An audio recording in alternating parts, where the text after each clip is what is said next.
दा आङो मानो थाखाय UPPL खौ गारनानै BP मावफैदों मेन ओंथियानो बे जोंनि हारिखौ नाम्बार 1 फाननानै जानो थांगासिनो दं फानखाबाय बेनो जाहैबाय प्रमद बर' डाइरेक्ट प्रमद बर'आ फानबाय जों मानो थाखाय जिउ बावनो थांदोंमोन जों दैदेननानै हारिखौ रैखाथि होलांनो नामा साननानै आरो फंसे बाथ्रा जोंनि दैदेनगिरिया बुंदों बै समावनो जोंखौ असमियाफ्रा दिनै सिलाइजों भारतजों गादबनो हायाखिसै राव भाषायाव जोंखौ गादबनो हायाखिसै जोंनि कालचारखौ दंस खालामनो हाला दा बिसोरो मा सिस्टेमजों जोंखौ दंस खालामगोन बिटिसिआ जाहैबाय 2003 आव 10 फेब्रुवारियाव जेला आकर्ड जादों 40टा दफा लानानै बिसोरो क्लियार इमप्लिमेन्टेड खालामदों बेयाव जोंहा 6 शेड्युल जितु नोंने अनलि हिल्स हाजोनि ट्राइबेलफ्राल' मोनो जोंनि हारिखौ रैखाथि होनो थाखाय 6 शेड्युलाव बेखौ मोनसे आकर्ड खालामनो हादों आरो बेजोंनो लोगोसे जोंनि भाषाखौ 8 माबायावहाय नोंना कन्स्टिटिउसन अफ इन्डिया बेवहाय 8 शेड्युलाव सोनो हादों अनलि दा बिनि जुनै जोंनि बर' हारिया इन द वर्ल्ड पृथिबियाव मिथिजादों आरो जोंनि बर'आ ओरैनोबाबो मिथिजानायाव ओरैबायदियाव मिथिजादोंमोन national democratic front of Bodoland Jitu ओबामा ना प्रेसिडेन्ट ओबामा जोंनि USA जों मिथियो बिथाङा जेलानाखि मुस्लिमजों जोङो बाव एसे नारा नाथा जादोंमोन ना बे समाव जोंनि मावनायखौ नुनानै मानानै बिथाङा एसे सोंदों बे जाथिया सोर बिफा शक्तिशाली जेराव बिसिनि संख्यानो खम आं बेखौ लाबोनो हागोन नामा भारतनिफ्राय जे जायगायाव बिसोरो नोंनि मिडल इस्ट कान्ट्रि जेरावहाय बिसोरो आफगानिस्तान काजाकिस्तान बे जायगायाव बिसोरो फौजि दोननानै शान्ति किपिंखौ नाजादोंमोन दा बेखौ जोंखौ नाजादोंमोन खिन्थु जोङो इलिगेल जोंथ' गावनि नाजानाय गावनि बिमाखौ सिबिनो थाखाय जोङो गावनि जिउखौ दान होनाय स' बे समावनो जोंनि सासे दैदेनगिरिया आफादने जेरै DR नाब्ला साराबो आवगायनो बुंखादों जोंखौ असमिया जाथिया सासे मानसिनि जुनै जोंखौ बायसिगोन एबा जोंखौ फानसिगोन बेनो जाहैबाय प्रमद बर' बेखौ स्ल' प्रसेसजों बिसोरो आस्थे लाइन लाबोखादों मिथिबायना बेयो RSS नि एजेन्टबो जानो हागौ एबा माबाबो जानो हागौ बेहा जुरिथ' दंखायोमोन दा बेयाव जेला आन्दलन जायो रायजो राजाफोर नोंथांमोना प्रमद बर' सारा रेलवे जथेनो लाङोना लाङामोन थाखा फैसा नोंसोर हरना हरामोन नो बड'लेण्ड नो रेस्ट डिभाइड आसाम 50-50 बे बाथ्राखौ बियो मोनसे जोंनिफ्राय बर'नि जिथु थैयाव दङ बेखौ गरम खालामनानै जोंखौ गासैखौबो बाहायोमोन नाथाय बिनि मेन ओंथियानो जाहैबाय गावनि मुलाम्फानि थाखाय मानि थाखाय गावनि मुलाम्फानि थाखाय थाखाया कालेक्ट खालामा लाङो गावनि बिल्डिंआ लुहैयो खोनाबायना थाखाया कालेक्ट खालामा लाङो गावनि बिल्डिंआ लुहैयो आरो बिसोर सलारनि सिस्टेमावबो फैसा खानोना खाङाखैमोन आबसुआ खानोना खाङाखैमोन 600-1200 लानानै थांजोबदों बिसोरो जोंबो बेयाव हरदोंमोन बे थाखाखौबो बिथांमोना प्रमद बर'नो ज' हैबाय दिल्लीयाव रायलायहैनांगौ सुक्ति जासिगोन माबा जासिगोन होननानै खिन्थु बिनि पेपारा गावनि आखायाव थायो दिल्लीयाव सोरनो होनांगौ बेहा जेबो रोङा स' दा बेबायदि बेहा आननलेजेबल लिडार अनलि बियो रायलायनोल' गोरों अनलि खुगावल' गोरों बियो खिन्थु खुनु रिटर्न भाबै बे रोङा बियो जुदि गोरोंमोनबा जोंनि जिथु दफा दाख्लि 2020 आव 27 जानुवारियाव एग्रिमेन्ट जानाया जोंनि NDAP फोरखौ बिदि फानामोन जोंनि NDAP नि MOU आ नाय इनार लाइन पारमिट दंमोन साख्रिनि खोथा दंमोन गासैबो हारिनि जौगाथायनि थाखाय जोंनि MOU आव दंमोन बर' रेजिमेन्ट थागौमोन गासैबो दंमोन जों बेखौ लानानै जों खुसि जादोंमोन जाबाय आरो जोंनि DR नाब्ला सार आरो जेसेबांनाखि जेलाव थानाय मानसिफ्रा गसिगोन होननानै जों खुसि जादोंमोन मानो होनब्ला इन द पृथिबियाव 1914 and 1929 फार्स्ट वर्ल्ड वारआ 1914 आव जादों 1929 आव सेकेन्ड वर्ल्ड वार जादों बेयाव अनेक ट्रिटि जादों एग्रिमेन्ट रावबो एग्रिमेन्टनि उनाव साजा मोना निमाहा मोनो मिथिबायना दिनै जोंनि NDAP आ इन्टारनेसनेलि मिथिजानाय हिसाबाव गिजानाय मानिजानाय हिसाबाव बिथांमोननि एग्रिमेन्टआबो बिदि जानांगौमोन नाथाय प्रमद बर'मोननि मा होनोमोनलाय इयो गुबुंले साननाय गोरलै मेलेमजों साननानै गावसोरनो हाखु दाखु खालामनायाव आसामिसफोरनि दैदेनजानायाव मेलेमजिबि आसामिसफोरनि दैदेनजानायाव बिथांमोना जोंखौ टटेलि फानबोदों आरो आखुखौ ओरैबायदि खालामबाय जेला जों पेपारखौ नायबाय आयै जों गाबखांनो ओंखारबाय बे समनिफ्रायनो जोंहा उफाय गैला ना जों ओरै नांफिननो हायो ना जों ओरै थायो जोङो माने दै गुदुङाव थाबाय दाना जोंहा जालाबो गोजोना लोंलाबो गोजोना जोंथ' UPPL थानाय जोंथ' देरा होनाय सेंसन स्किमथ' जों मोन्दों खामानिबोथ' मोन्दों थाखा फैसाबो गुलाब गुलाब खिन्थु जोंहा गोजोननाय गैया मानो होनबा सान्ति सुक्ति होन्दों नाथाय दिनै जोंनि बर' हारिया गोजोननाय गैया रायजोफोर बेखौ गोसोआव ला असान्तिसो जादों जोङो दिनै सारा बुंखादोंना हा हु गासैबो थांजोब्बाय 6 शेड्युलनि जिथु जोंनि पावार कमता बेबो थांगासिनो दं नोंथांमोना जुदि 500 थाखाजों बायजायोबा आं नोंथांमोननो खोन्थानि 500 थाखाखौ नोंसोरो 365 डेजजों रान नोंथांमोननि थाखाय बे 500ल' जागोन 500 थाखाखौ 365 डेजजों राना थाइसे थाखानि नोंथांमोना गावखौ फानगोन सानसेयाव थाइसेनि दा नोंथांमोना मैया दाखालि थाखानि दावराव जादोंमोन ना आं नोंथांमोनखौ खावलायफैदों प्राइमारिजों टाच गैया माबाजों टाच गैया नोंथांमोना प्रब्लेम जादों दङ प्रब्लेमा जोंनि गेजेराव बिपिएफनि गेजेराव दङमोन मानो होनबा बै समावहाय दैदेननायाव माखासे अनेक भुल बुजा जादों बेनिखायनो जोंनि पाब्लिकफ्रा बोराबनानै थादोंमोन नाथाय बेखौ लानानै दिनै हारिखौ फाननो नांला आबसुनि सेंग्राफ्रा मा खालामदों दिनै फैसा 500 लायो हाजार लायो हेनटेन लायो बिसोरो स्लिपआव लिरनानै अननानै खेबसे UPPLआव भट होबावदो बेखौ लादो होननानै होगासिनो दङ प्रमाद दङ प्रुफ दंजोबो गासैबो नोंथांमोना नन बर'फोरनि भटखौबो जोङो एटलिस्ट सावथालफोरनिफ्राय 60% मोनगोन बांगालखौ जों 70% एक्सपेक्ट खालामदों बर'निफ्राय जोङो 60% एक्सपेक्ट खालामदों जोङो दिनै केलकुलेसन थाङोबा अनेक मेलेमजिबि बुद्धिजिबि बर' हारिनिल' नङा अनेक नन बर'फ्राबो दिनै BTCखौ बासायनायाव नांफानानै थाबाय मानो थाखाय बिथांमोनाबो मिथिगौ BTCनि मैल'आ मा दं नों बेनिफ्राय ओंखारनानै आसामाव थां आपार आसामाव जोंनि बायदि लामाफ्रा गामियाव जायाखै दा नोंथांमोननि गामियाव जाजोबाखै जानो हागौ ससेथ' जादोंमोन सरकार बायबाय अनेक बुस्थु प्रब्लेम जानानै दङ बेनिखायनो दरायनायनि थाखाय खामानि मावनायनि थाखाय सास्टेनेबल डेभेलपमेन्टनि थाखाय गायनाय फुनायाव आबादारिथ' जों गासिबो नङा खिन्थु जोंनि हायानो सना एन्टायर इन्डियायाव जोङो साउथ इन्डियायाव फरायनाय मानसि एन्टायर इन्डियायावहाय जोंनि BTC बायदि समायना हा गैया रायजोफोर आशीर्बाद गोनां आखाइ खम मानो बे हाखौ जों बोरै मालायनो होनो दा बेयाव जोङो सना बुस्थु बेखौ जों बोरै मावगोन बोरै डेभेलप खालामगोन जों बेखौ रोंगौ दा बेखौ जों लानानै सास्टेनेबल डेभेलपमेन्टनि थाखाय जों हाग्रामा सारजों मावगोन कन्ट्राक्ट नङा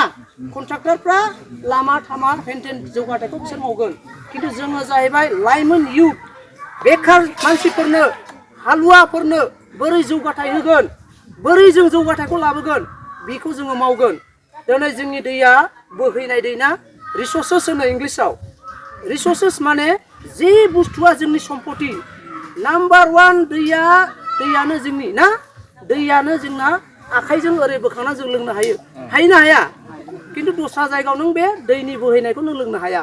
नाथाय जोंनि BTC हालामाव बेखौ जों लोङो दिनै बे बुस्थुआ जोबनो थांगासिनो दं सोरनि थाखाय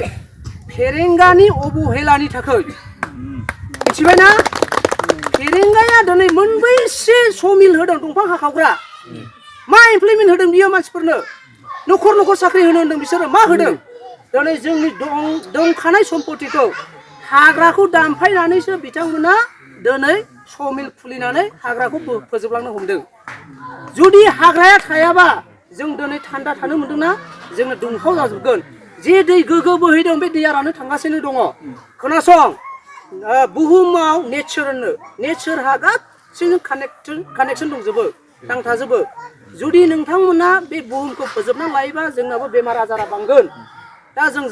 जानायफोरखौबो जों मोजां मोनजानाय नङा जोंनि बे गयफ्राबो रानगोन जों थानायफ्राबो रानलांजोबगोन बेनिखायनो हाग्राया नांगौ दिनै फेरेंगानि आमोलाव जों बांसिन दंफां सिखाव नुदों बांसिन दंफां गोमादों बांसिन हाग्रा जोबदों बांसिन मिल नुदों जोङो होमबा फेरेंगा मा मोजां मावदों फेरेंगा मा मोजां मावदों बियो गोदै गिदिर बाथ्रा बुङो फेरेंगाया खिन्थु बेनि गासैबो बाथ्राया जेनुइन नङा जास्ट थगायजोबनायल' बियो मा दिनैहाय BPMआव थांजोबदों गासैबो थगायग्रा लिडारफोर चन्दन ब्रह्म थांबाय बेबो हब मिनिस्टार जागोनल' होनो बेबो दिनै प्रमद बर' थांदों प्रमद बर'आथ' न'आव थांबाथाय जै गारिनिफ्राय बेस्थ' जायो फनावल' पाब्लिकजों रायलायनो टाइम गैया बिहा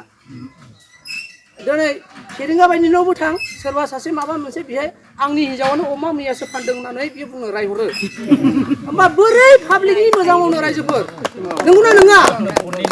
औ खिन्थु दिनैहाय खाम्फा सारमोन थानायाव हाग्रामा सारमोन थानायाव नोंथांमोनखौ सोङोमोन नामा नोंथांमोनखौ सोंदों बिसोरो खाम्फामोना सोरबा लोमजानाय थाङोबा सोंदोंमोन नामा बिथांमोना हेफाजाब हरदों थाइसेबाबो हरो गावनाव गैयाबाबो बेबस्था खालामना हरो दिनै जोंनि आथिखालाव बर'नि बिफाया जाहैबाय हाग्रामा सारा जोंनि बर'नि बिफा इन्टेलिजेन्स ब्युर' अफ इन्डिया फ्रम दिल्लीनिफ्राय बिथाङा बुंदों बेयाव बिटिसि हालामाव जेला जों गन्दगल टाइमाव सार बिथाङा मावोमोन एन्टायर नर्थ इस्ट बे जोंनि नर्थ इस्ट सा सानजानि देशआव ट्राइबेलफोरखौ जोबथा अनग्रा मानिजाथाव मान होग्रा ट्राइबेलखौ हारिनि थाखाय जिउ फसंग्रा होनोबा अनलि हाग्रामा सारल' दङ दा दैदेनगिरिनि गेजेराव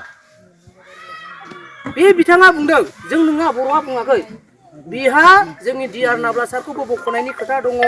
बेहा जोंनि जेसेबां आफादनि केस जानाय बे बिथांमोनखौबो नायनायनि खोथा दङ दा बेखायनो जोङो बेखौ प्रेसार होदों जोङो एनडिएफपि फोरनिफ्रायबो एक्सुअलि एमअइउ होखानायखा सार बेखौहायना जुदिबा बेखौ बख'नायनि थाखाय फार्स्टआवनो जों डिसकास खालामखानायखा स' बिनि उनावसो जोंहा सानै हयै जों ज' जादों ज' जानानै जोंहा रेसा फेसा जाना सम गैला दा बेखौनो जोङो मावलांनांगौ दं जे सुबुंफोरनि जुनै दिनै जोङो थासारिखौ मोन्दों जे सुबुंफोरनि जुनै जोंनि बे हाफ्रा दस्रा जाथिनिफ्राय बायख'जादों बेनिखायनो नोंथांमोनाबो जों खावलायबाय फैगौ इलेक्सन 7 तारिख दा मेयावहाय नोंथांमोना अननानै नांगोलनि सुयाव भट होदो नोंथांमोननि फिसा फिसौनि उन जोलैखौ नोंथांमोना मोजां नायनो लुबैदोंब्ला नांगोलनि सुयाव भट हो जोंनि बिटिसिखौ जोङो लाखिफिननि बिनिफ्राय 2025आव बिटिसि सरकाराव हाग्रामा सारखौ लाबोफिननि बिनि उनाव नेक्स्ट इलेक्सनाव नोंथांमोना इउपिपिएल खालामो बा बिपिएफ खालामो नोंथांमोननि सायाव खिन्थु जोंनि पावार फांसनखौ जोंनि आखायाव लाबोनो थाखाय बिपिएफखौ लाबोनाया बिराद प्रयजन नंगौना नङा आं बेखौनो खावलायबाय आरो नोंथांमोना आं बेखौनो बुंनानै आं फोजोबनाय जाबाय गोजोन्थों।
नोंथांमोनहा गावबा गावनि गथ'खौ काराटेनि सासे राफोद गेलेगिरि खालामनो गोसो दं नामा?